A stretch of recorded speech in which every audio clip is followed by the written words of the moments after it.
ಮತ್ತೆ ಜೈಲಿನ ಕದ ತಟ್ಟಲು ಸಜ್ಜಾದ ಬಳ್ಳಾರಿ ಗಾಲಿ ಜನಾರ್ದನ್ ರೆಡ್ಡಿ.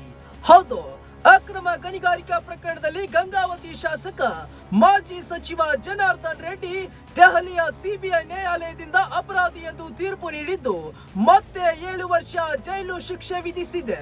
ಆಂಧ್ರ ಪ್ರದೇಶದ ಓಬಳಾಪುರಂನಲ್ಲಿ ನಡೆದ ಗಣಿಗಾರಿಕಾ ಪ್ರಕರಣಕ್ಕೆ ಸಂಬಂಧಿಸಿದಂತೆ 13 ವರ್ಷಗಳ ಸುದೀರ್ಘ ವಿಚಾರಣೆ ಬಳಿಕ ಈ ತೀರ್ಪು ಹೊರಬಿದ್ದಿದೆ. ಈ ಪ್ರಕರಣದಲ್ಲಿ 3,000ಕ್ಕೂ ಹೆಚ್ಚು ದಾಖಲೆಗಳನ್ನ ಪರಿಶೀಲಿಸಲಾಗಿದ್ದು 219 ಸಾಕ್ಷಿಗಳನ್ನ ವಿಚಾರಣೆ ನಡೆಸಲಾಗಿತ್ತು.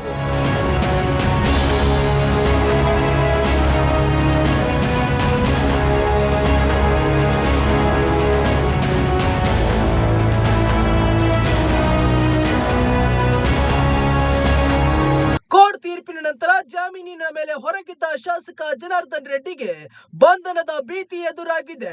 ಆಂಧ್ರ ಪ್ರದೇಶದ ಅನಂತಪುರ ಜಿಲ್ಲೆಯ ಓಬಳಾಪುರಂನಲ್ಲಿ ನಡೆದ ಅಕ್ರಮ ಗಣಿಗಾರಿಕಾ ಕೇಸ್ ದೇಶಾದ್ಯಂತ ಸಂಚಲನ ಸೃಷ್ಟಿ ಮಾಡಿತ್ತು. ಈ ಬಲವಾದ ಆರೋಪದಲ್ಲಿ ವಾದ ಪ್ರತಿವಾದವನ್ನ ಆಲಿಸಿದ ಸಿಬಿಐ ನ್ಯಾಯಾಲಯವು ಮೇ 6ಕ್ಕೆ ತೀರ್ಪು ನೀಡಿದೆ.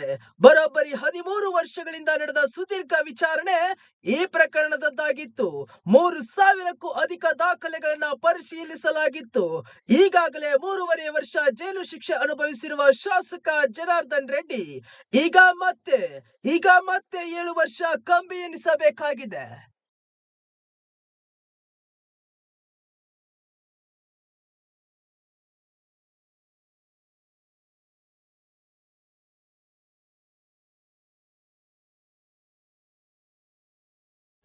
ಮತ್ತೆ ಜೈಲಿನ ಗೂಡು ಸೇರಬೇಕಾದ ಸಂದಿಗ್ಧ ಸ್ಥಿತಿಯಲ್ಲಿ ಬಳ್ಳಾರಿ ಗಣಿದನಿ ಗಾಲಿ ಜನಾರ್ದನ್ ರೆಡ್ಡಿ. ಹೌದು, ಈಗಾಗಲೇ ಮತ್ತೊಂದು ಪ್ರಕರಣದಲ್ಲಿ ಜೈಲಿಗೆ ಹೋಗಬೇಕಾಗಿರುವ ಸಂದರ್ಭದಲ್ಲಿ ಸಿಲುಕಿಕೊಂಡಿರುವ ಗಾಲಿ ಜನಾರ್ದನ್ ರೆಡ್ಡಿಗೆ ಮತ್ತೆ ಡವಡವ ಶುರುವಾಗಿದೆ.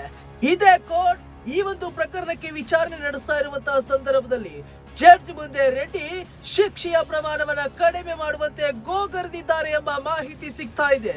ರೆಡ್ಡಿ ನ್ಯಾಯಾಧೀಶರ ಮುಂದೆ ತಮ್ಮ ಅಳಲನ್ನ ತೋಡಿಕೊಂಡಿದ್ದಾರೆ, ಮನವಿಯನ್ನ ಮಾಡಿಕೊಂಡಿದ್ದಾರೆ. ಆದರೆ ರೆಡ್ಡಿ ಮನವಿಯನ್ನ ನ್ಯಾಯಾಧೀಶರು ಕಡ್ಡಿ ಮುರಿದಂತೆ ತಿರಸ್ಕರಿಸಿದ್ದಾರೆ. ನಿಮಗೆ 10 ವರ್ಷ ಶಿಕ್ಷೆ ಯಾಕೆ ಕೊಡಬಾರ್ದು? ನಿಯಮದ ಪ್ರಕಾರ ನಿಮಗೆ ಜೀವಾವಧಿ ಶಿಕ್ಷೆ ಕೊಡಬೇಕು. ನಿಮ್ಮ ಕಡಿಮೆ ಪ್ರಮಾಣದ ಶಿಕ್ಷೆಗೆ ಇದಕ್ಕಿಂತ ಕಡಿಮೆ ಮಾಡಲು ಸಾಧ್ಯವಿಲ್ಲ ಎಂದು ನ್ಯಾಯಾಧೀಶರು ಹೇಳಿದ್ದಾರೆ. ನ್ಯಾಯಾಧೀಶರ ಮಾತಿಗೆ ಗಾಲಿ ಜನಾರ್ದನ್ ರೆಡ್ಡಿ ಮತ್ತೊಂದು ಮನವಿಯನ್ನ ಮಾಡಿಕೊಳ್ಳುವಂತಹ ಕೆಲಸವನ್ನು ಕೂಡ ಆ ಸಮಯದಲ್ಲಿ ಮಾಡಿದ್ದಾರೆ. ನಾನು ಸಾಮಾಜಿಕ ಕಾರ್ಯಗಳಲ್ಲಿ ತೊಡಗಿಸಿಕೊಂಡಿದ್ದೇನೆ. ನಾನು 4 ವರ್ಷ ಈಗಾಗಲೇ ಜೈಲಿನಲ್ಲಿ ಇದ್ದು ಬಂದಿದ್ದೇನೆ. ದಯವಿಟ್ಟು ಶಿಕ್ಷೆಯ ಪ್ರಮಾಣ ಕಡಿಮೆ ಮಾಡುವಂತೆ ಮತ್ತೊಮ್ಮೆ ಪರಿಪರಿಯಾಗಿ ಕೇಳಿಕೊಂಡಿದ್ದಾರೆ. ಗೋಗರೆದು ಭಾವುಕರಾಗಿದ್ದಾರೆ. ಆದರೆ ರೆಡ್ಡಿಯ ಯಾವುದೇ ಮನವಿಗೆ ಕೋರ್ಟ್ ಓಕೆ ಅಂದಿಲ್ಲ. ಅಂತಿಮವಾಗಿ 7 ವರ್ಷ ಜೈಲು ಶಿಕ್ಷೆ ಕೊಟ್ಟು ಆದೇಶವನ್ನ ಹೊರಡಿಸಿದೆ.